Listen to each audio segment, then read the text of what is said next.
Olá, este é o Catedrático Podcast, o podcast do conhecimento, do saber, da ciência, da saúde. E hoje, pela primeira vez no nosso podcast, uma profissional de saúde, diretamente da Bahia. Essa é catedrática, cara. Catedrática, até assim, eu vi o currículo dela, fiquei zonzo de tanta coisa que ela fez, faz e ainda fará na vida. Deus. Juliana Rocha, que prazer ter você aqui, Ju. Um prazer todo meu, obrigada pelo convite, muito bacana essa proposta.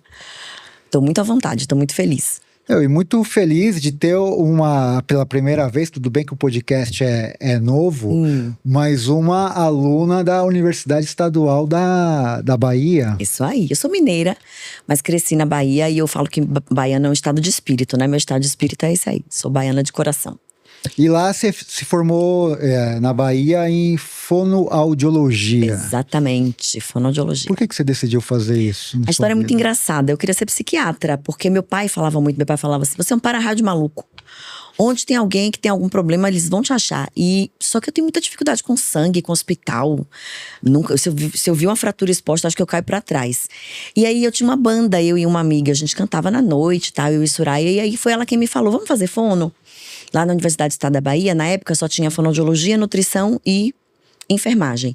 E aí eu entrei na fono por conta da música, né? Aquele berço de cantores lá do axé e tal, era muito promissor. E aí no primeiro ano de faculdade, com essa troca de professores, tinha vindo uma professora que era daqui, da USP, que se mudou pra lá, passou no concurso. Foi a primeira vez que eu ouvi a palavra autismo na minha vida. E aí eu percebi que dava pra trabalhar com psiquiatria sem precisar estar no hospital. E aí, o autismo me pegou e desde 2002 eu só trabalho com autismo. E abandonei a música. E fonoaudiologia, o que faz, assim, só uma dúvida, né? É só pra, melhorar a dicção ou é muito mais que isso, né? Muito mais do que isso. Como o meu doutorado está sendo na área da psicologia, é até um pouco mais abrangente, mas vamos pensar no papel da fonoaudiologia. A fonoaudiologia trabalha com comunicação, né? Então, se eu tenho uma pessoa que não fala, eu preciso fornecer uma forma de comunicação para ela, a comunicação alternativa. Se eu tenho uma pessoa que fala e que tem dificuldades, eu preciso ajudá-la a melhorar o processo de inteligibilidade de fala. Mas nós no autismo também temos um perfil de pessoas que falam, mas não comunicam. Então elas podem cantar músicas, falar outras línguas, fazer trechos de desenhos inteiros, mas não pedem água, não sinalizam onde estão com dor, não nomeiam, né, as coisas, não comunicam. E aí nós vamos trabalhar em cima desse processo de comunicação. E aí a gente envereda por outras áreas, a seletividade alimentar é muito comum, né, a recusa de alimentos, o fonoaudiólogo também trabalha com isso. Então é um mercado bastante abrangente, a necessidade da fonoaudiologia no autismo é muito grande. Eu conheço uma criança que acho que a mãe teve problema no parto. Ele tem acho que uns 10 anos e ainda tem dificuldade de fala. Isso é normal? Assim, é corriqueiro, casos assim? A gente tem que entender se o que ele passou no parto foi um fator etiológico ou um fator agravante. Então, se foi um fator etiológico, provavelmente é uma criança que deve ter paralisia cerebral, e aí ele deve ter uma disartria, que atrapalha na fala, atrapalha, né, na condição até de se alimentar, e aí sim, nós também trabalhamos nesse sentido. E aí, quando você se formou, um ano depois, você já começou a dar aula. Foi, passei no concurso. Isso não é tão fácil assim, né? Porque normalmente, pede mestrado e tal, e você já começou é uma mulher prodígio. Eu nasci para ser professora. Minha mãe conta que ela teve que pintar uma parede, porque eu dava aula para todo mundo, para lagartixa, para passarinho, para cachorro. Então, uma coisa muito minha, né? E aí, ao longo da minha vida, eu também tive esses momentos de docência. Eu tinha uma professora de história que era muito difícil minha vida com ela, porque ela não conseguia entender como ela formulava a prova. E aí eu falei para ela, que tal se eu der aula no seu lugar e você me dá nota para eu dar aula e a minha prova vale menos? E ela deixava. Enfim, eu sempre gostei muito de dar aula. Na universidade também eu dava, né, eu já era monitora de matérias, eu sempre gostei muito da docência. E aí eu saí e fui direto para os concursos. E assim, como as universidades eram muito novas, né, os professores eles não tinham esse tanto de pré-requisito, né? Os pré-requisitos eles vêm um pouquinho mais tarde, eram… Sim. Enfim, e aí eu entrei na docência muito cedo. Aí fiquei 15 anos dentro da universidade como professora, em 4 universidades diferentes. E aí a pandemia mudou um pouco esse panorama aí da minha vida. E aí, depois disso, né, você decidiu fazer, você falou que agora você está no doutorado. Sim. Mas é legal, eu vi também no seu currículo, o seu mestrado que você fez, né, a sua dissertação de mestrado, e que você já conseguiu conciliar a vida acadêmica com o campo, né, com o mercado de trabalho. Fazia concomitantemente. Estou falando com uma fonoaudióloga e com essas faz umas coisas difíceis assim, Não, de tá falar. tudo bem. Bem, é um caminho meio complicado. Eu fui convidada para trabalhar na saúde pública de Assunção. Foi bem na época que eu estava me separando. Você fez mestrado no Paraguai. Fiz mestrado no Paraguai. Eu fui morar lá para trabalhar na saúde pública, Universidade Americana. Legal. Uma universidade bem reconhecida lá. E trabalhando na saúde pública foi que eu recebi o convite para poder entrar no mestrado. Mas aí eu já trabalhava, tal. Então eu só apliquei o que eu já fazia, né, dentro desse contexto do mestrado mesmo, do contexto acadêmico, né? Uhum. E aí a sua grande paixão ou grande especialização é o transtorno do espectro do autismo, que é uma coisa que você hoje é uma referência no Brasil nessa área, assim. Como que você... Não vem com... eu vou falar não assim, vem não vou falar isso. com modéstia e tal, porque, gente, ela... Toda hora que você vê o Instagram dela, depois ela vai dar o serviço, mas tá dando palestras, cursos, tem plataforma de curso, né? Sim. Tem uma série de coisas, a bicha é fera na área. E hoje, assim, o que eu vejo, né, é que o autismo ele tá sendo tratado com mais seriedade, né? Porque antes era uma coisa que era até pejorativa, né? As pessoas falam, a pessoa um pouco era diferente, fala, você é um autista. E hoje já estão entendendo que é uma coisa muito mais séria e estão tratando com muito mais respeito esse tema. Você observa isso, assim, uma mudança de comportamento nas pessoas em relação ao autismo? Sim, sem dúvida. O autismo é um transtorno muito novo, né? Se a gente pensar em ciência, ele foi descrito em 43, a gente não tem nem 100 anos da primeira descrição. O que faz com que, para a ciência, 100 anos é quase nada. Muita coisa mudou ao longo das primeiras descrições, até a gente chegar onde chegamos hoje. A gente não tinha muitos critérios de diagnóstico, né? A gente não tinha definição do que causa, a gente ainda não tem. Sabemos que é um transtorno multifatorial, né? Que tem uma condução genética muito importante, 95% dos autistas são por uma questão genética. Mas o que aconteceu para mudar esse panorama? Primeiro, a prevalência, né? Então, os critérios de diagnósticos fazem com que hoje a gente compreenda que pessoas que eram consideradas superdotadas, geniais, há 50 anos atrás, hoje teriam um diagnóstico de autismo. Então, a gente teve um aumento de prevalência, mas mais do que isso, tem muito a ver com a questão da neurodiversidade. E o que isso quer dizer, né? Nós temos hoje pessoas com autismo que são pesquisadoras e sabe aquele lema assim, nada sobre nós sem nós? E eles começaram a discutir sobre políticas públicas, sobre o que estão fazendo pela gente, começaram a fazer pesquisas. E hoje nós temos aí um número muito grande de pesquisas, né? Saiu o primeiro dado do IBGE, a primeira pesquisa de prevalência do Brasil saiu esse ano, né? Sobre o autismo. Então, sim, muita coisa mudou mesmo. E como que a gente diagnostica? Caramba, gente, você tá me intimidando. Dá o diagnóstico, dá o diagnóstico de uma pessoa autista. Porque, por exemplo, eu vou falar por conta própria. Tá. Eu sou um cara, tipo, não sou muito sociável, tenho dificuldade de comer, tipo, paladar infantil. E tem gente que fala, não, você é autista, por uma série de características que, tipo, bate com o que a gente vê, assim. Mas tem que passar por um médico, uma médica para falar. Mas tem, assim, alguns elementos que você fala assim, tem um indicativo ou que a pessoa seja autista? Existem alguns caminhos. O diagnóstico do autismo ele é clínico, não existe um exame. Os exames todos que são pedidos são para descarte de outras questões, né? Ou para comorbidades.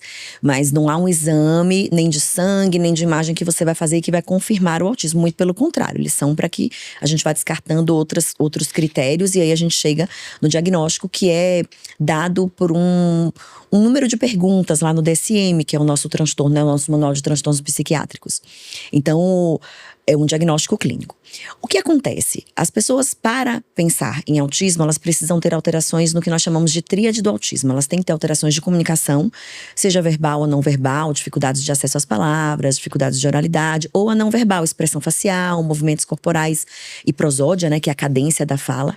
Ela precisa ter alterações no processo de comunicação social, interação com o outro, e não quer dizer só não interagir. Às vezes elas interagem mais do que o esperado, com pouco filtro. E isso também configura o autismo. E elas precisam ter rigidez cognitiva, né? Precisam ter dificuldades de lidar com coisas novas, manias, rituais, né? Um mesmo modo de fazer, só comer determinadas coisas, naquela determinada condição. Então, estas são as características básicas, que vão se somar com algumas questões sensoriais e com algumas questões motoras, que são os novos dados que vão entrar aí para a nossa próxima revisão, né, do DSM. Então, é um conjunto de sintomas, não é uma coisa só que define uma pessoa como autista. Hoje, o que nós temos muitos documentos, nós temos muitos protocolos que fazem rastreio. Então, para a vida adulta, o rastreio, nosso protocolo de rastreio é a escala de responsividade social, em que vocês respondem um questionário, assim como alguém da família, e a gente tem uma nota de corte, o que induz o profissional a encaminhar para uma investigação diagnóstica, que vai ser clínica. Seu histórico clínico, se você preenche. Tem uma coisa que é muito importante aqui. Às vezes a gente é um pouco tímido. Vamos pensar que você não gosta muito de ambientes com muitas pessoas, né? Você tem um paladar infantil, mas o quanto isso te torna disfuncional, o diagnóstico mora aí. Né? Não é sobre um perfil de personalidade, é sobre o quanto isso impacta na sua vida funcional. Entende?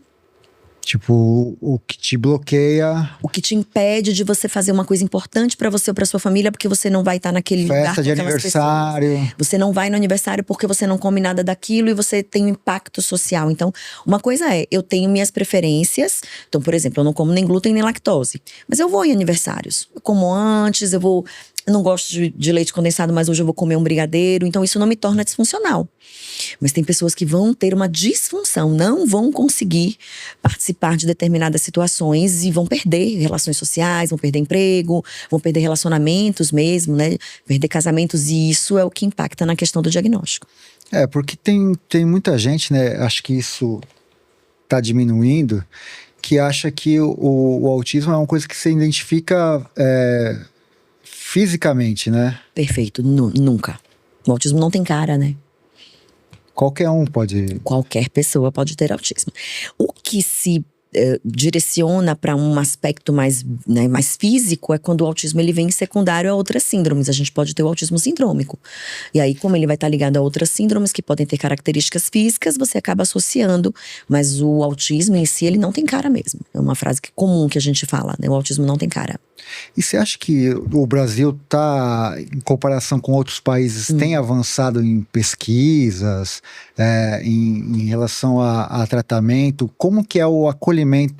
Não sei se isso, você que viaja muito, tem uma variação entre estados brasileiros ou não, assim, como que tá a política pública em relação a esse público, que eu não sei se você tem esse número, a porcentagem de pessoas que tem esse transtorno. Sim, nós temos, saiu no IBGE agora, né, 1 a cada 38 pessoas no Brasil tem autismo. É muita coisa. Mais ou menos 2,5 milhões de pessoas, né, com diagnóstico. Se a gente pensar nas pessoas que vão ter o nível 1 de suporte, que cresceram sem diagnóstico, muitas delas vão continuar sem diagnóstico, né. A grande parte do diagnóstico na vida adulta vem dos filhos. Então, os filhos vão tendo diagnóstico, aí os pais vão percebendo características. De 10 a 20% de pessoas com filhos autistas também vão preencher critérios para o diagnóstico de autismo. Então, acabam fechando o diagnóstico por conta das crianças. Se não tiverem filhos, ou se os filhos não tiverem autismo, talvez eles nunca descubram. Existe o mundo real e existe o mundo ideal. Nós temos muitas pesquisas no Brasil, né? Nós somos um país muito atuante em relação ao autismo, pesquisa, profissionais, mas nós temos um país muito grande, né? Eu sou madrinha da Universidade do Amazonas, né? E trabalho muito com esse público ribeirinho, e a gente tem que compreender que eu preciso, qual é um dos principais pilares da intervenção no autismo? A intensidade. Eu preciso de terapias intensivas, de 10 a 40 horas por semana. Como é que eu vou pensar que uma pessoa lá da comunidade ribeirinha, lá, né, perto de, né, sem nem pensar no nome de uma cidade lá. Do Brasil. Né, nossa, lá em Manaus, que precisa pegar um barco para ficar 5 horas dentro do barco para ter acesso a um médico, acesso a uma sessão de terapia. Como é que eu vou dar intensividade para essa criança? Né? 5 horas para ir, 5 para voltar, sobra quanto para ela poder ter intervenção? E ela vai e volta todo dia. Então, uma das coisas que nós precisamos pensar muito para resolver problemas de saúde pública mesmo é na intervenção familiar. Esses pais precisam saber o que fazer com essas crianças, esses pais precisam ser treinados e orientados. Porque se todas as pessoas que tivessem crianças com autismo pudessem pagar, a gente não tem profissional para atender todo mundo. Não tem. Por conta do número da demanda, sim. Então, ou a gente treina estas famílias, né? Uma outra questão é o acesso a esse médico, o acesso a essa cadeia de intervenção, porque qual é o caminho? Ele precisa chegar até o médico, o neuropediatra ou psiquiatra da infância, que vão, né, formular o diagnóstico, eles vão ser encaminhados para as intervenções. Intervenção básica, tanto pela OMS, quanto pelo CDC americano, quanto pelo Ministério da Saúde, é o fonoaudiólogo, o terapeuta ocupacional e o psicólogo. Com sessões intensivas que preencham esse critério de 10 a 40 horas por semana. E aí a gente fica pensando, né, o quanto essas famílias vão ter acesso a essas terapias. Em alguns lugares, talvez um pouco mais fácil. Em alguns lugares, isso é impensável, é impossível. Então, ou essas famílias têm acesso a informação de qualidade, de treinamento mesmo do que fazer com essas pessoas dentro das suas casas. A escola também é um papel, né, um lugar importante para eles receberem essas orientações. Ou a gente não tem intervenção. Você falou da escola, e é uma coisa interessante, né? Porque quando forma lá a classe, isso independentemente de se é do primário a pós-graduação, né? Entra um volume de alunos, 20, 30, 40, 50, e o professor, e é difícil, né, lidar, saber identificar essas 50, porque todo mundo é igual ali, praticamente, né? Ele vai proferindo as coisas. A verdade é que todo mundo é diferente. Exatamente, mas assim, ele vai proferindo as coisas, mas não tem como ele falar porque cada um frui diferente o repertório do que o professor está falando. Como fazer, dar esse letramento, por exemplo, para professor, de, sei lá, olhar e tentar ver que, assim, esse aluno é diferente desse e passar um conteúdo, porque tem gente que repete de ano, até desiste porque se sente incapaz, se acha até burro, mas a questão não é nem essa, porque de fato tem algum problema, né? Você está tocando numa caixa de Pandora, né? Porque existem muitas coisas que precisam ser discutidas em relação à escola, à inclusão e essa questão da aprendizagem. Primeiro, a gente precisa mudar o perfil do professor, porque é a escola quem tem que se adaptar ao aluno e não vice-versa. Então, o professor precisa entender que, diferente de ter todo mundo ali igual, que aprende de uma forma só, o pensamento tem que ser o oposto. Todos ali são diferentes. Eu costumo dizer que no autismo a gente não tem problema de aprendizagem, a gente tem problema de ensinagem. Eu não sei ensinar um cérebro que processa a informação de um jeito diferente. Então, não é uma questão de detectar apenas o que se tem, né? Eu detecto que o aluno não está dando conta do conteúdo programático e eu preciso fazer o quê?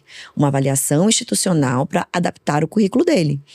Mas a gente vem de um histórico, né, de que a gente ouve muito ainda essa questão assim, ele tá na escola para sociabilizar. Não, ninguém tá na escola para sociabilizar. Sociabilizar é uma questão aberta, ampla, a gente faz no parque, faz no playground, não na escola. A gente tá na escola para aprender. E aí, saber o que cada um pode aprender no seu tempo, dentro da sua condição, é o principal, né, papel que o professor deveria ter. E aí a gente entra em abismos enormes, tanto na formação desse professor, né, que ouve muito pouco sobre inclusão dentro da própria universidade, né, tanto quanto da detecção de avaliação de sintomas. Então, não é só saber o que ele não sabe. O que ele não sabe é fácil, mas o que ele sabe, para onde eu parto, de onde eu parto. Então, a gente tem muitas frentes para poder discutir sobre a questão da escola. Estamos melhores do que estávamos há 20 anos atrás, mas ainda temos um caminho muito longo pela frente. Mas também é uma tarefa inglória, né? Porque talvez, assim, o caminho, agora pensando nisso, na matrícula ter uma ficha que fale que aquele aluno ou aluna tenha, o transtorno, e aí identificar.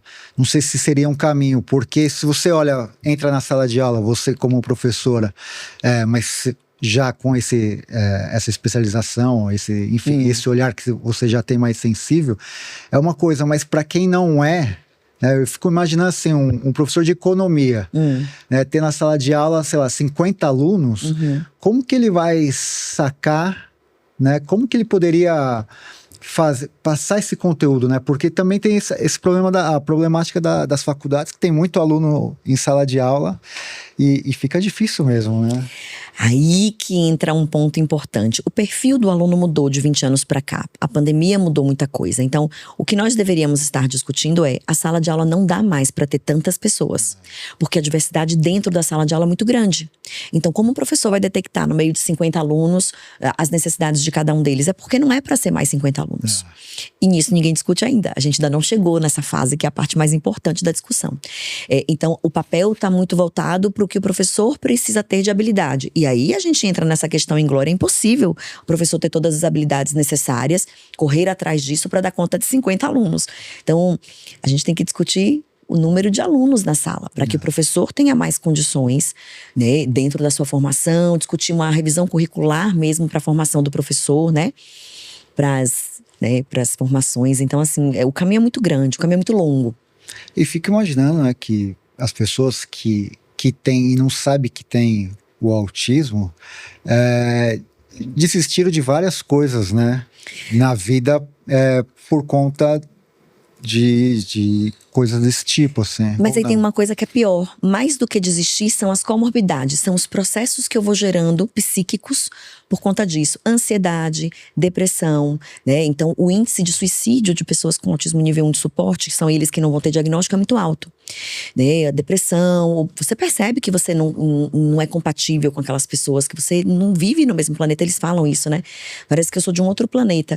Então, a gente tem comorbidades psíquicas que são muito mais sofridas do que a desistência, né? A desistência também é um caminho ruim. Por quê? Porque isso vai impedir que você alcance o mercado de trabalho, acesse um salário melhor, se forme, né?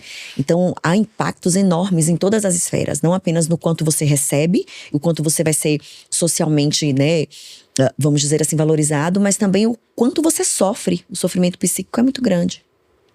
E tem uma questão assim, não sei se isso é mais, a incidência é mais na classe alta, classe média, classe baixa, tem esse tipo de diagnóstico, assim, um mapeamento? Não, sim, por um único motivo, ele é difuso mesmo. Não existe, por exemplo, se na raça negra é mais comum do que na raça branca, não. A apresentação é a mesma. Existem hoje alguns estudos que vão falar sobre o que ambientalmente influencia no autismo. Então, por exemplo, a gente ainda ouve esses mitos assim: o uso de telas em excesso na infância causa autismo. Não, ele não causa, ele ativa genes, né? Então, por exemplo, uma criança que já vai ter dificuldades de interagir, ela tá ali naquele telefone e não vai ter essa exposição social, então ela vai, entre aspas, agravar um sintoma que ela já teria. A questão o que é que aumenta hoje a prevalência do autismo? A descoberta de que tudo que é ambiental acontece dentro da barriga da mãe. Então, por exemplo, o uso de medicamentos para depressão, o uso de medicamentos que controlam crises convulsivas, o uso de maconha e outras drogas durante a gestação aumentam o índice e a chance de uma pessoa ter autismo. Se a gente parar para pensar, há 20 anos atrás, as pessoas não faziam tratamento para depressão como fazem hoje. Era tudo muito nebuloso, tudo muito cheio de mitos, né?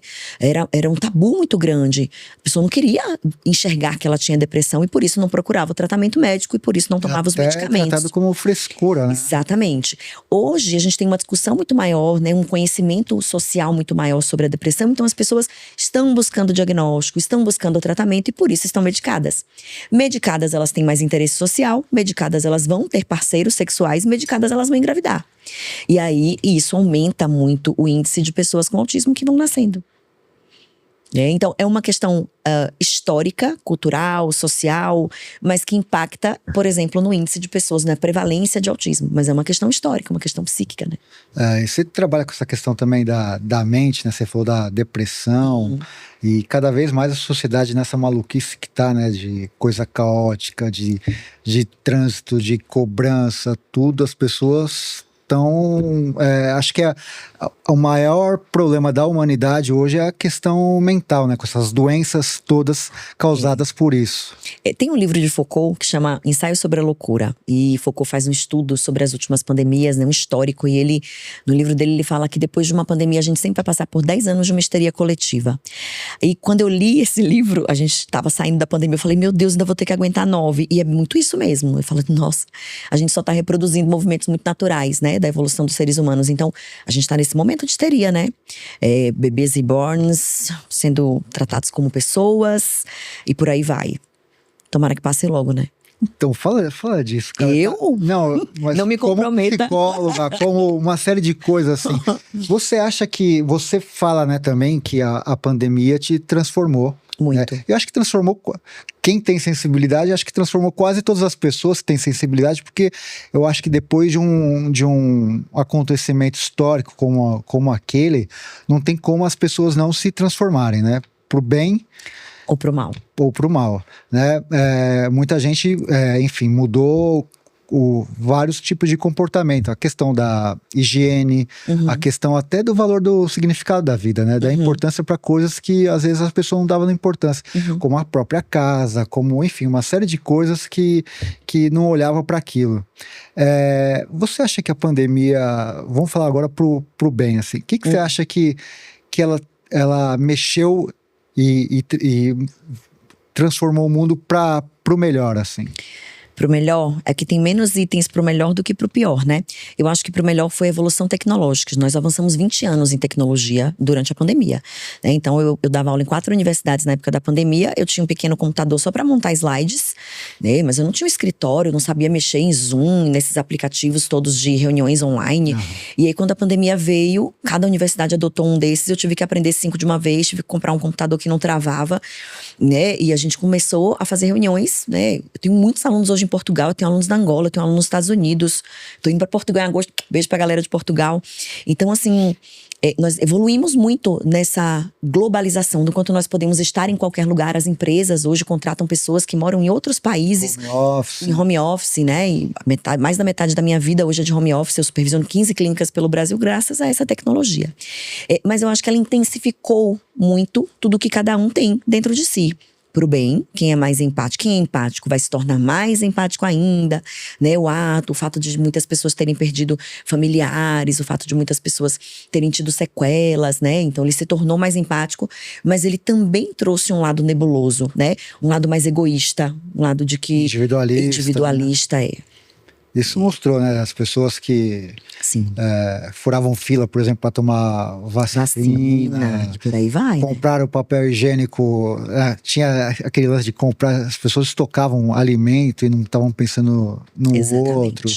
E a pandemia, né? A Covid-19, ela, na questão mental, ela ocasionou assim, muito problema nesse aspecto assim das pessoas não só pirarem de ficar em casa, mas enfim, do pânico, da doença, enfim, esse tipo de coisa assim, as pessoas ficaram mais… A gente tem muitas coisas… Com medo? A gente tem muitas coisas para discutir sobre isso. Primeiro, o que foi gerado de sequela, né? De pessoas que tiveram Covid, tem sequelas de memória.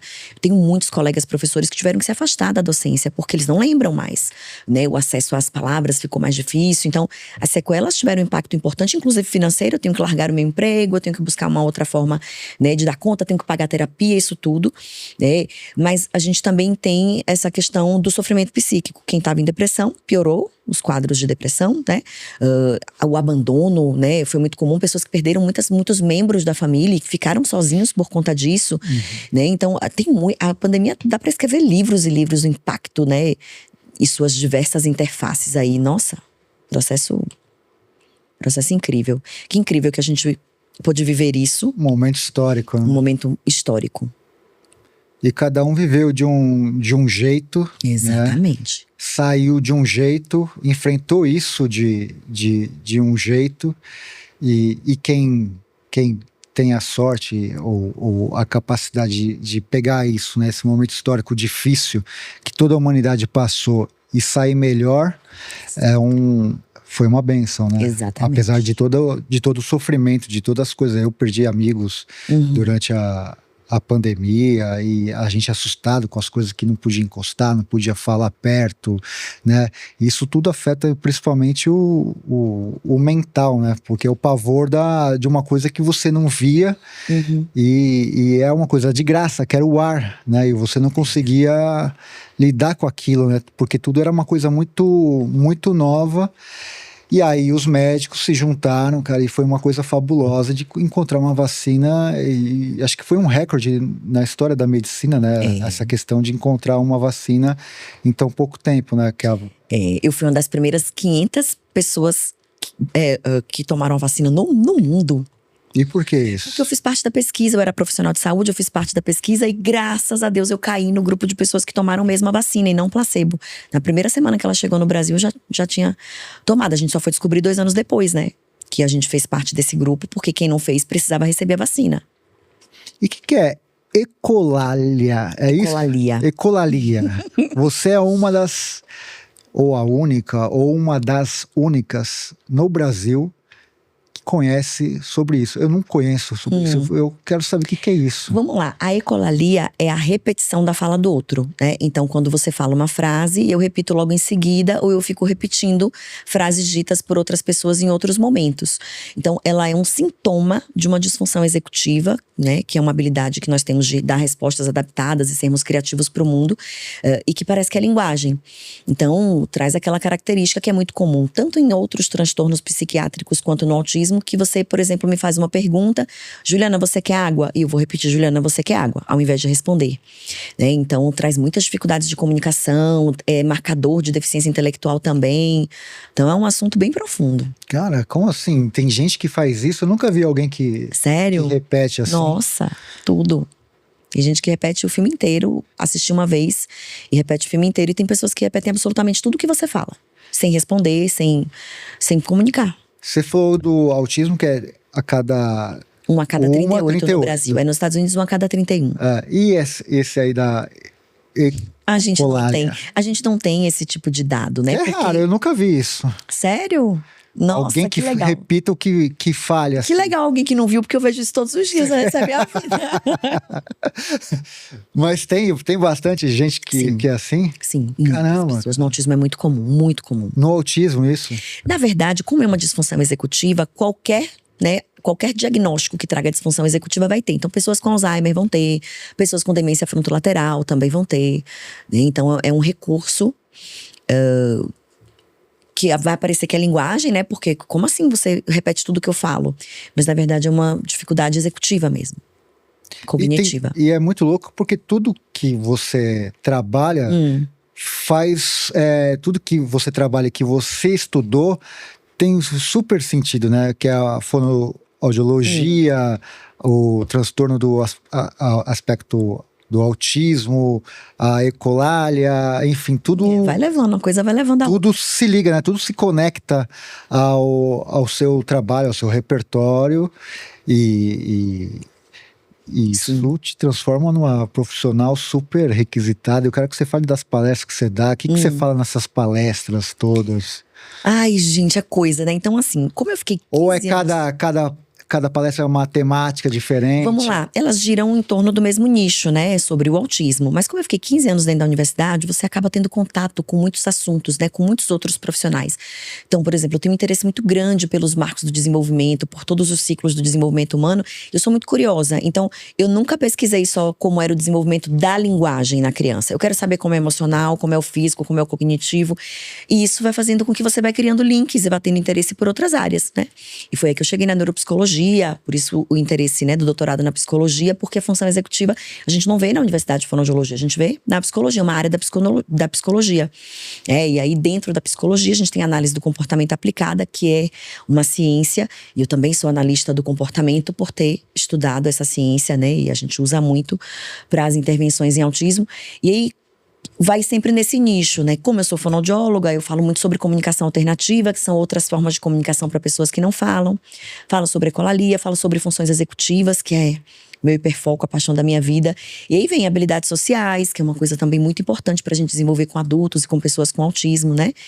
O que mais? É mais esse nicho aí, e os desdobramentos das coisas. Aí o autor vai falar, dar um nome novo para uma coisa que a gente já estudava há muitos anos, como agora está acontecendo de processamento Gestalt. E aí eu tenho que traduzir, gente, calma, isso aí a gente já falava, isso aí é sobre isso, só mudou de nome. E os temas vão surgindo e você vai aumentando a abrangência, né? Mas tudo está muito direcionado à cognição e à comunicação das pessoas com autismo ou das crianças. E se tivesse definir os 5 perguntas clássicas para saber se a pessoa é autista ou não? Que pergunta você faria assim de cara assim? Depende da idade. Em que idade? Vamos fazer o teste comigo? Tá. Fácil, vamos lá. A gente tem que pensar nos 3 pilares, né? E nos critérios do DSM-5 para diagnóstico. Não é uma consulta, mas é só para todo mundo ver, assim. Ela tá falando que é questão de idade, mas de certa forma acho que é uma coisa meio abrangente que pode ser também para adolescente, para criança. A gente primeiro aplica um protocolo de rastreio, que é a escala de responsividade social, né? O que é o SRS-2. Mas as perguntas básicas que vão ter nesses protocolos, quais são os protocolos de diagnóstico padrão ouro no mundo? O ADUS-2 e o ADI. Né? E aí esses protocolos são os que vão dar a referência para diagnóstico em qualquer lugar do mundo. Você tem que fazer a certificação, tal. E dentro da certificação tem perguntas que se repetem. Então, por exemplo, eu perguntaria, né, de primeira mão, assim, o quanto você dá conta de coisas novas, de alimentos novos, de ir para lugares novos, o quanto que isso te traz ansiedade. Ter que conhecer uma pessoa nova, ter que ir num lugar que você não costuma ir, ter que pedir uma comida nova num restaurante diferente, o quanto essas novas experiências te trazem ansiedade. Essa é uma das questões importantes que fazem parte da rigidez cognitiva. Porque a pessoa está sempre acostumada a viver daquele jeitinho. Geralmente as pessoas com autismo, eles vão manter padrões. Eles vão ter muitas dificuldades de fugir. Comer sempre a mesma desses coisa. Padrões, sim. A mesma rotina. Isso. Acorda, levanta, né? Isso. Uma outra coisa também que é importante é o quanto você consegue fazer acesso a estados mentais, por exemplo. Quando a gente chega num lugar, né? A gente chega num lugar, você olha e você consegue definir assim, esse lugar aqui tá tranquilo, esse lugar aqui tá bacana, ou esse lugar tá tenso. Isso é o estado mental. Esse lugar tá perigoso. Então, definir estados mentais é uma coisa que qualquer pessoa com autismo em qualquer idade vai ter dificuldade. Tipo, né? Vamos supor, você me convidou para uma festa na sua casa. Aí eu chego e falo assim, não gostei, ou isso tá me incomodando, porque eu não conheço as pessoas, só conheço você que me convidou. É nesse sentido ou não? Ou definir a questão de noção de perigo, por exemplo? Também, isso pode. Vai num beco escuro à noite e não sabe se é perigoso ou não. Isso, não consegue fazer o rastreio para definir essas condutas. Por exemplo, fui dar uma palestra no interior e aí eu cheguei de madrugada e o pessoal falou assim, não precisa pegar táxi nem nada, o hotel é na frente da rodoviária, porque é um lugar que não tinha aeroporto. E aí eu fiquei olhando, quando entrei na cidade, o que a cidade me trazia de indício de segurança. Você fez um mapeamento mental ali. Exato, quem faz isso é uma habilidade chamada coerência central, que é uma habilidade executiva. Então você olha assim, por exemplo, tinham pessoas sentadas 1h da manhã na porta de casa. E elas estavam confortáveis, elas não estavam com medo, né? Não estavam tensas. Isso é um estado mental, o conforto, a atenção.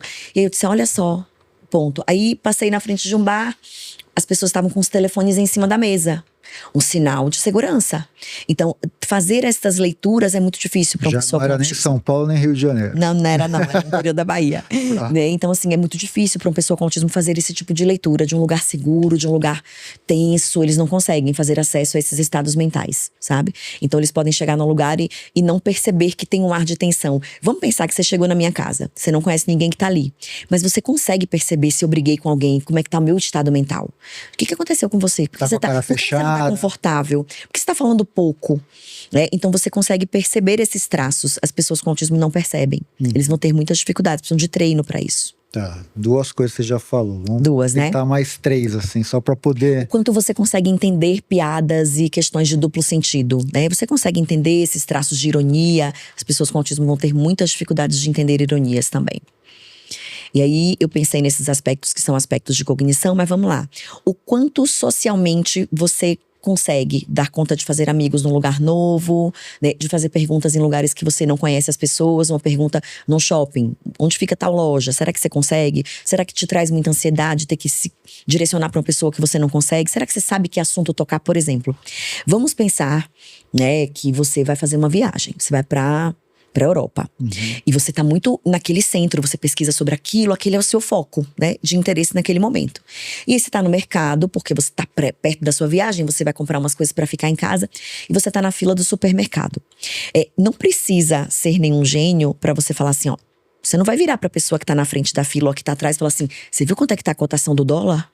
ou do euro, porque você sabe que aquela pergunta não faz sentido naquele lugar. Sim. Por mais que seja uma coisa do seu interesse, as pessoas dali não vão compartilhar do mesmo interesse que você, porque você não as conhece. Uma pessoa com autismo, ela não tem essa noção. Ela vai falar sobre dólar, vai falar sobre o hiperfoco dela, ela não vai dar conta de compreender que aquela pessoa não tem o mesmo foco de interesse, pode não estar interessada na conversa, que é a conversa interessante para ela. Entende? Entendi. Vai. 3. Depois 3? Eu acho que já foi umas 8. Já foi 8? Mas tem mais. Mas assim, por exemplo, o autista tem dificuldade, por exemplo, de arrumar um namorado ou uma namorada por conta dessa problemática toda, difícil de se conectar com diferente, conversa. Mais do que isso, porque assim, vamos pensar que a gente não se conhece, você passa por mim, a gente para num café e eu olho e eu falo assim, nossa, esse moço parece que ele tá me paquerando. O que faz eu pensar que o outro tá me paquerando? Quais são os indícios comportamentais que ele traz pra isso, né? Então, é muito natural da gente perceber. Ou então você fala, nossa, a pessoa tá me olhando estranho, um olhar invasivo, um olhar que eu não tô gostando. Parece que ela tá olhando dentro da minha alma. Então, esses critérios que fazem com que eu leia um comportamento, né? E eu consiga entender a intenção da pessoa, se é a intenção de paquera, a intenção de invasão, se ele tá me olhando de uma forma ríspida. A pessoa com autismo, ela não tem. Ela não consegue perceber essas nuances que comportamentalmente mudam o estado mental. E aí, por exemplo, ela não vai conseguir perceber que você tá paquerando ela não vai conseguir perceber que você tá se aproximando com a intenção de beijá-la, né? Que o corpo tá muito perto. Então, são muitos critérios que são comportamentais, que impactam na dificuldade deles conseguirem compreender. Por exemplo, não dá pra você chegar apenas porque você sabe que mulheres gostam de novela e você chegar pra mim no bar querendo me paquerar e falar só sobre novelas. Você não sabe se esse é meu item de interesse. Ou falar só sobre o buraco negro, que é a coisa do seu tema de interesse, e você só gosta de falar sobre isso. Então a gente sempre tá ligado no que pode estar interessante pro outro, no assunto que o outro talvez tenha, né, que culturalmente está sendo falado, né, e as pessoas com autismo, eles não vão ter, né, essa possibilidade. Precisa de muito treino para eles entenderem sobre isso, esses vieses sociais que impactam. A habilidade social é completamente empática e é a habilidade que eles têm muita dificuldade. E uma vez diagnosticado o autismo, a pessoa sai com laudo. E o que isso muda dali em diante, assim, na vida dele em relação a tudo? Perfeito. A escola, a trabalho, a transporte público, enfim, a tudo que a vida pede. Assim. Vamos lá, então ele é um neurodivergente, né? Ele tem um diagnóstico, ele é um neurodivergente e aí então ele é considerado uma pessoa com deficiência desde a Lei Berenice Piana de 2013. Então ele é uma pessoa com deficiência, tem acesso a adaptações escolares, a diminuição de trabalho, né, de carga horária, tanto a família quanto também a pessoa com autismo. Ele tem acesso a adaptações sobre o trabalho, sobre o horário do trabalho, se ele dá conta, se ele precisa ir para terapia ou não, ele precisa ter essa liberação. Ele tem condições, por exemplo, de comprar um carro mais barato, por conta das leis das pessoas com deficiência, as casas também, existem, essa Minha Casa Minha Vida, existem programas específicos que são, né, acessíveis para pessoas com deficiência. Então ele entra nesse rol, ele pode ter os benefícios do governo, LOAS, né, que são as leis que vão beneficiar aí e dar o benefício para que eles possam pagar medicamentos. Então assim, há muitas questões legais que são importantes para eles terem, mas o mais importante é a representatividade que isso tem, né, de você não ser tratado apenas como uma pessoa estranha, apenas como uma pessoa diferentona, tímida demais. Então hoje as pessoas neurodivergentes, eles usam aqueles colares de reconhecimento para que as pessoas possam olhar e compreender que ali a gente está pensando em uma pessoa que talvez não tenha o mesmo comportamento das outras, sabe? Então, há muitas modificações, sabe? Tanto em relação ao que nós chamamos de modificações atitudinais, a atitude do outro. Por exemplo, se eu chego numa fila de um avião para embarcar e eu vejo uma pessoa com colar, né? Ou o colar de deficiências não visíveis aos olhos, que é o colar do girassol, ou o colarzinho que é das peças de quebra-cabeça do autismo, talvez eu deixe ela passar na minha frente, talvez eu pergunte se ela precisa de ajuda, eu fique mais atenta com barulho, não vou ficar falando alto perto dela. Então são questões atitudinais que impactam na vida dela, né? E aqui é um papo para entender para o público geral aqui. Por que, por exemplo, tem desconto em carro, em casa? Uma reparação, né? Uma reparação. Então, são pessoas que elas não vão ter o mesmo acesso ao mercado de trabalho, elas não vão ganhar quanto com outras pessoas que não têm deficiência. Né? Exatamente. Ele vai ter que ir para terapia, tem investimento com medicamento, então, assim, há toda uma questão que faz com que eles não saiam, né, do mesmo ponto para disputar com outras pessoas, que é a questão da equidade. Então, a lei da inclusão, ela é baseada na equidade. Eu preciso dar a todos as mesmas condições de saída. Para ele ter a mesma condição de saída, ele precisa ter acesso ao que todo mundo tem. Então, o carro dele, que precisa às vezes ser adaptado, ele precisa de carro para ir para terapia, para chegar no mercado, né, no seu trabalho com mais eficiência, com menos dificuldades por conta dos barulhos. Então, é toda uma questão de políticas públicas para pessoas com deficiência, porque a inclusão ela é baseada na equidade. E o mercado de trabalho absorve isso de maneira correta, ou o compliance tem muita reclamação de pessoas que não sabem lidar? Porque falta essa questão do letramento também, né? Vamos lá. A gente tem algumas empresas nos Estados Unidos que só contratam pessoas com autismo, que elegem cargos para pessoas com autismo, porque as pessoas com autismo vão ter características que são benéficas no trabalho, né? Como, por exemplo, se é para ele trabalhar de 8 às 12, ele não vai chegar às 8h15 e não vai sair às 11h45. Ele vai trabalhar de 8 às 12. Se ele precisa cumprir uma meta, ele não vai parar enquanto ele não cumprir a meta. Ele não se distrai com algumas atividades porque ele tem o hiperfoco e ele sabe que ele precisa cumprir as metas e as regras que a empresa, né, administra. Fora isso, eles vão ter também muitas facilidades com números, um grupo específico de pessoas, não são todos, facilidades com números, facilidades com alguns assuntos específicos que estão ligados a algoritmos, tal, a programas de computador. Então, eles têm, né, mais facilidade disso em algumas circunstâncias do que as pessoas que não vão ter autismo. Mas essa não é a realidade do nosso país.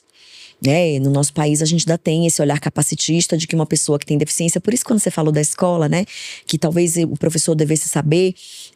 ainda não temos essa consciência, essa maturidade no país. Porque, no fim das contas, um diagnóstico, ele só exclui.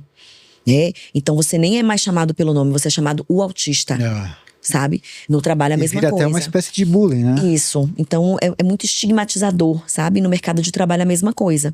Então as pessoas não sabem lidar com características de pessoas com autismo da mesma forma que não sabem validar as coisas bacanas e melhores que eles têm do que nós temos.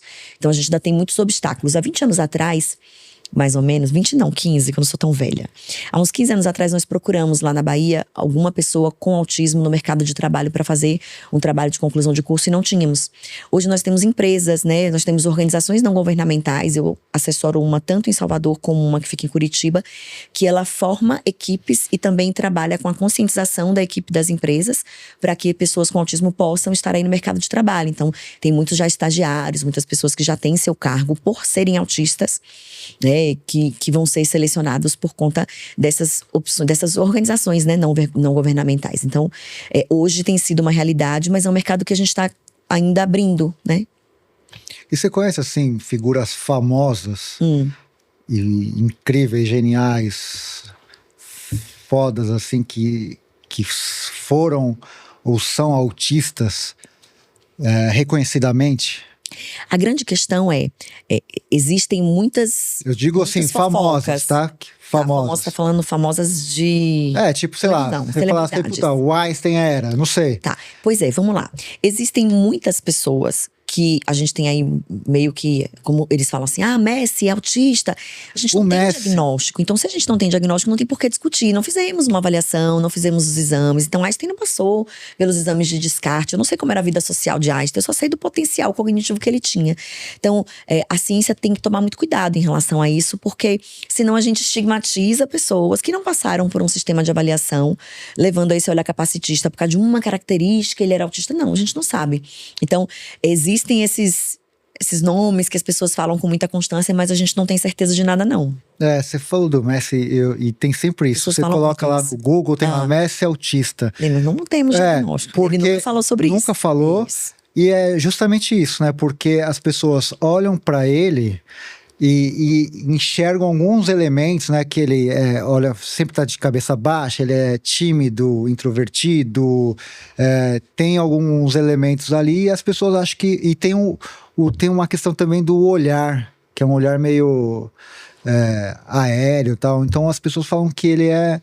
Pois é. Autista. E é uma coisa que, assim, é um erro grosseiro, né? Você por conta da fisionomia, classificar uma pessoa ali como, pois é, como autista. Então a gente da ciência não pode fazer isso, né? A gente precisa ter mais critério, tem muitos critérios para definir se uma pessoa tem autismo ou não. E mais do que isso, quando nós pensamos nos critérios éticos, né? Eu não posso buscar uma pessoa para dar diagnóstico para ela. O diagnóstico precisa ser buscado pela pessoa que tem as manifestações, sabe? Então, por exemplo, às vezes eu encontro, durante avaliações com crianças, eu olho para o pai, eu sei que ele tem TEA. Mas se esse pai não me procura, não sou eu quem tenho que levar essa informação para ele, é ele quem tem que chegar até mim, né? Faz parte desses critérios éticos mesmo de diagnóstico, é uma coisa muito séria. Então não tem assim uma celebridade que foi diagnosticada e fala isso abertamente? Bom, surgiram alguns agora, né? Letícia Sabatella, ela disse que tem um diagnóstico de autismo. O próprio Danilo Gentili também veio a público dizer que ele tem um diagnóstico de autismo. Mas não fui eu que avaliei, eu não sei. Não vivo com eles, não sei as habilidades sociais deles, então é complicado. Mas alguns já se pronunciaram enquanto autistas. Porque isso é legal, né? Porque quanto mais pessoas famosas, públicas falarem isso, normaliza e diminui o preconceito, né? Você citou duas pessoas aí que, enfim, é o que você falou. A gente não sabe de fato, porque você não… Mas se de fato forem autistas… são figuras proeminentes da cultura, da mídia que se estabeleceram e isso dá força para outras pessoas seguirem e procurarem coisas, né? A questão da identidade, né? De você olhar e perceber que, assim, existe a possibilidade de eu chegar lá, né? A questão da representatividade é muito importante. Mas é aquela questão, a gente tem que ter critério. Então, por exemplo, quando o Danilo Gentili veio a público dizer que ele era autista, surgiu um monte de gente. Como assim autista? Que autista nada, que fica fazendo piada na televisão. E tudo bem ele ser autista e fazer piada na televisão, isso não impossibilita, né? Uma coisa não inviabiliza a outra. Então, a gente ainda tem, né, uma sociedade que julga muito, uma sociedade que fica buscando os estereótipos, que tem que não olhar nos olhos para dizer que é autista, tem que ter determinado comportamento social para dizer que é autista. E, na verdade, mais uma vez, isso é sobre uma política capacitista, né? E a gente tem enfrentado isso você vê em algumas notícias, principalmente preconceito com cotistas, né? Pois é. Em escolas particulares, de elite e tal. É lógico que o preconceito, ele desde a tenridade que acontece isso, questão familiar, cultural, de ambiente, enfim.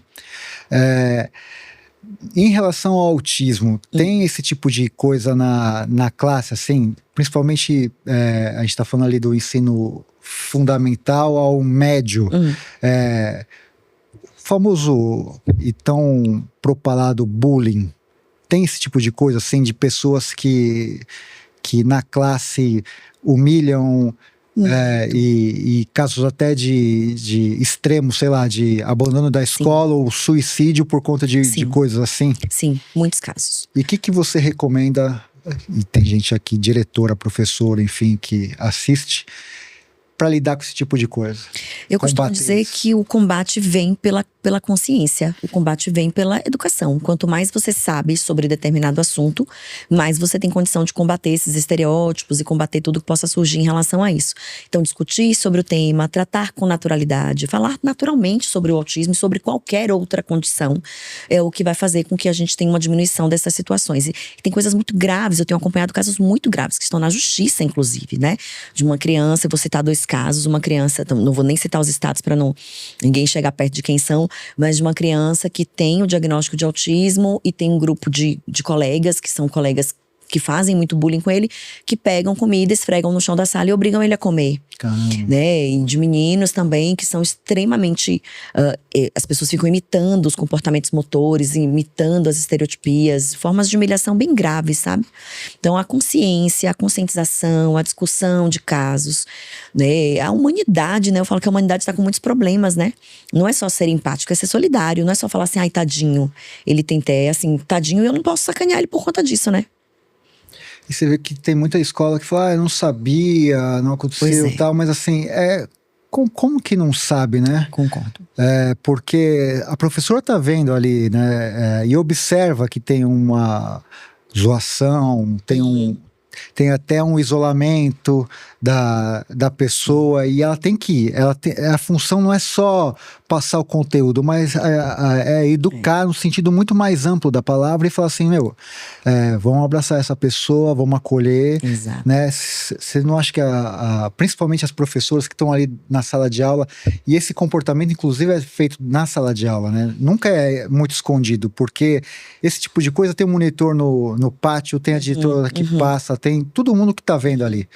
É difícil, só a não ser no banheiro, enfim, que não tem um monitoramento de um adulto, mas assim, esse tipo de comportamento, ele nunca é 100% invisível. Os profissionais da escola sabem e veem aquilo, e eu acho que muitas vezes se fingem de mortos para não se envolver com um tema tão delicado como esse. Não sei se você concorda com isso. Eu concordo, né? A gente tem que discutir muitas questões que estão ligadas a isso. A primeira delas, o que eu falo sempre que eu vou dar uma capacitação é assim: e se fosse o seu filho, né? A empatia, ela começa aí. As melhores ações são quando eu me coloco no lugar daquela pessoa. E se fosse comigo, né? Mas nós temos muita dificuldade de nos colocarmos no lugar do outro, né? A gente ataca. Desde que o mundo é mundo, as diferenças elas são apontadas.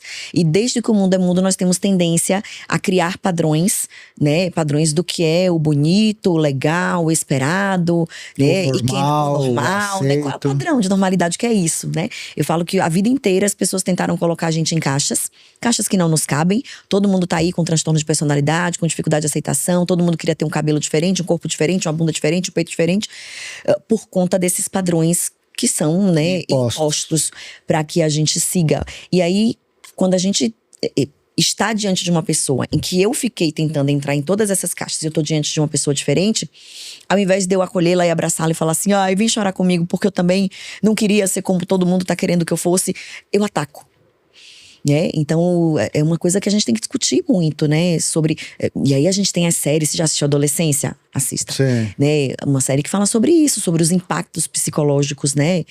Dos ataques, dos bullying, né? E mais do que o impacto psicológico, o quanto nós não estamos nem sempre preparados para ver. Nem sempre as famílias veem quem seus filhos são ou o que eles estão sofrendo, né? Ainda mais por conta hoje dos celulares, né? Pois é. Que antes as coisas eram muito olho no olho, e hoje a criança se isola no quarto com o celular. E você não sabe que parte do mundo ela tá. Né? Com o que ela fala, o que ela fala, o que ela lê. Com quem ela fala também, né? O que ela escreve, o que ela recebe. Exatamente. É uma loucura, né? E como controlar esse tipo de coisa? O autista tem dificuldade, tipo, com mexer em celular, esse tipo de coisa? Ou geralmente não. É tranquilo. Às vezes melhor do que a gente. Tem uma habilidade. A gente não pode entrar nos estereótipos, né? Sim. Porque nós temos muitos extremos, muitas pessoas diferentes que vão ter autismo e que não vão seguir esse tipo de padrão. Mas se nós pararmos para pensar que eles têm mais facilidade com a tecnologia, porque primeiro isola eles de um mundo social, que eles já têm dificuldades, e segundo, é um lugar com mais algoritmos, com mais condições de ser estruturado, e para eles é mais fácil lidar com estruturas do que com pessoas. Então, assim, se nós formos pensar num lugar comum, sim, eles vão ser melhores nisso do que outras pessoas, e isso não vai ser uma dificuldade, né? Eles podem, por exemplo, aprender muitas línguas, né? Mesmo sem ter tido uma aula sobre aquelas línguas, né? O que às vezes traz a errada impressão de que eles são muito inteligentes. Inteligência é dar conta da vida, inteligência é ser resiliente, inteligência é dar conta de responder uma pergunta, dar conta de se virar num lugar diferente. É isso que é padrão de inteligência, né? Não é aprender muitas línguas, saber muitas teorias e fazer cálculos de matemática. É ser gente, é ser humano, né? Exatamente. Essa é Juliana Rocha, cara, diretamente da Bahia. Um episódio que é um serviço público. Eu aprendi muito aqui com ela, não foi uma consulta. Porque tem gente que brinca comigo, fala, você é por conta do meu comportamento, tal, de uma série de coisas que eu não gosto, mas é que eu sou chato pra cacete. Mas não. E ser chato não é diagnóstico ainda. Não é. Não é. Né? Mas enfim, muito feliz com a sua presença aqui. Acho que você é necessária pro país, tudo que você faz, essa questão do autismo, porque é uma questão que, assim, se você for ver pelo tempo histórico, é novo, né?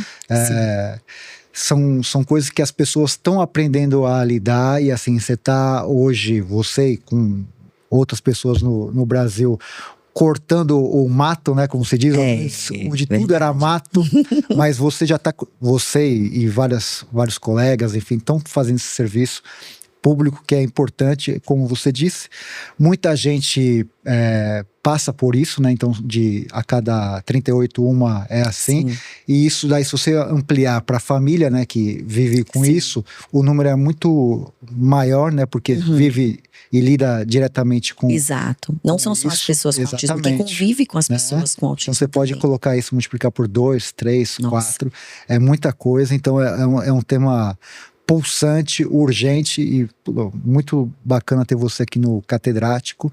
Quero que você dê as suas redes sociais, serviços, palestras. Ela tem um Instagram bem legal que dá agenda de palestras, ela viaja pro Brasil todo.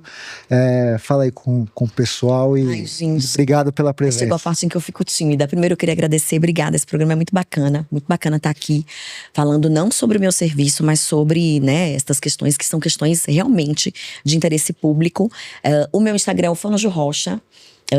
O meu canal do YouTube também é o Fonojo Rocha, então sigam lá para que vocês possam aí também levar informações de qualidade, né, baseadas em ciência, que é o mais importante, porque a internet hoje é um mundo em que cada um fala o que quer, faz o que quer, mas a gente tem que ter critério, né? As pessoas falam conteúdo qualquer um produz, mas assim, com graduação, mestrado, tá fazendo doutorado, com várias especializações, são poucas, gente. Tem que acessar e seguir gente que, assim, vai te trazer informações corretas. Não dá para formar conteúdo, qualquer um faz. Qualquer um faz. Conclua.